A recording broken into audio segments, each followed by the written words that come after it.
अस्सलाम वालेकुम दोस्तों, उम्मीद करता हूँ आप खैरियत से होंगे। आज की हमारी वीडियो का टॉपिक ग्लाइको एड क्रीम के ऊपर है, जिसमें जो एक्टिव इंग्रेडिएंट वो ग्लाइकोलिक एसिड है और 10% इसमें इसकी कंसंट्रेशन होती है। किसी भी फार्मेसी से आप इसको आसानी के साथ परचेज कर सकते हैं। ग्लाइकोलिक एसिड जो कि स्किन एक्सफोलेटिव और स्किन पीलिंग के तौर पर इस्तेमाल किया जाता है।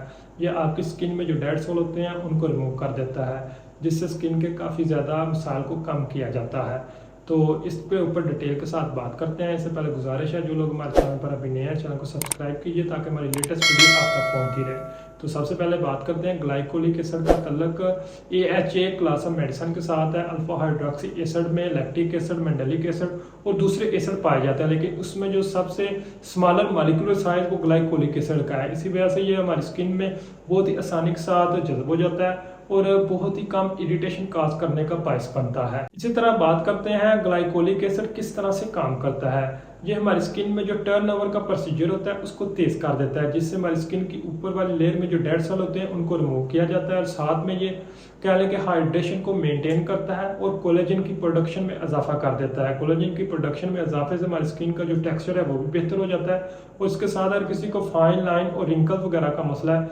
एजिंग वगैरह का मसला है, तो उसमें भी इसके बहुत ही अच्छे रिजल्ट हैं। तो अब बात करते हैं ग्लाइकोलिक एसिड के यूजेस की। ग्लाइकोलिक एसिड को और किसी को एक्ने स्कॉच वगैरह का मसला है, डार्क स्पॉट्स का मसला है, सन स्पॉट्स का मसला है, इसके साथ ब्लैक हेड, वाइट हेड का मसला है, पिगमेंटेशन का मसला है, अनइवन टोन स्किन वगैरह का मसला है, तो उनमें इस्तेमाल कर सकते हैं। इसको हम स्किन वाइटनिंग के तौर पर भी इस्तेमाल कर सकते हैं, स्किन के रूटीन में भी इसको ऐड कर सकते हैं। अब बात करते हैं ग्लाइकोलिक एसिड के तरीका इस्तेमाल की। चूंकि इसमें मौजूद एसिड है, इसलिए इसको डायरेक्ट चेहरे पर इस्तेमाल करने से चेहरे पर दाने बन सकते हैं, रेडनेस आ सकती है, एलर्जी वगैरह का मसला हो सकता है। तो इसको इस्तेमाल करने से पहले पैच टेस्ट का होना बहुत ज़्यादा ज़रूरी है।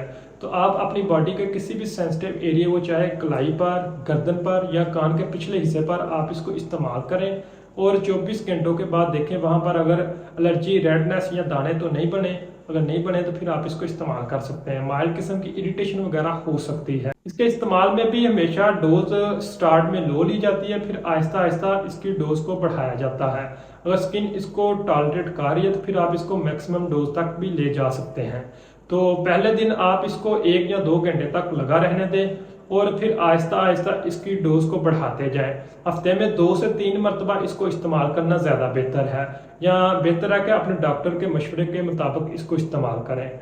इसके इस्तेमाल के साथ आपको चाहिए कि सन ब्लॉक को लाजमी इस्तेमाल करें और साथ में मॉइस्चराइज़र वगैरह को भी इस्तेमाल करें। रात के वक्त इसको इस्तेमाल करना ज़्यादा बेहतर होता है। ग्लाइकोलिक एसिड क्रीम के साइड इफेक्ट की बात करें तो इसके इस्तेमाल से स्किन इरिटेशन वगैरह का मसला हो सकता है, रेडनेस, एलर्जी वगैरह का मसला हो सकता है। इस तरह इसकी अगर प्रिकॉशन की बात करें तो जिन लोगों की स्किन सेंसिटिव है या ड्राई है तो उनमें इसकी बिल्कुल लो डोज ली जाती है, या बेहतर है कि उनमें इसको इस्तेमाल करने से एहतियात करें। इसी तरह जो लोग स्किन केयर रूटीन में रेटिनोल या सैलिसिलिक एसिड को इस्तेमाल कर रहे हैं तो उनको भी चाहिए कि इसको इस्तेमाल मत करें। इसके इस्तेमाल से मुख्तलिफ किस्म के साइड इफेक्ट्स आ सकते हैं। उम्मीद करता हूँ आज की वीडियो से आपको फ़ायदा पहुंचा होगा। वीडियो को लाइक कीजिए, चैनल को सब्सक्राइब कीजिए। शुक्रिया।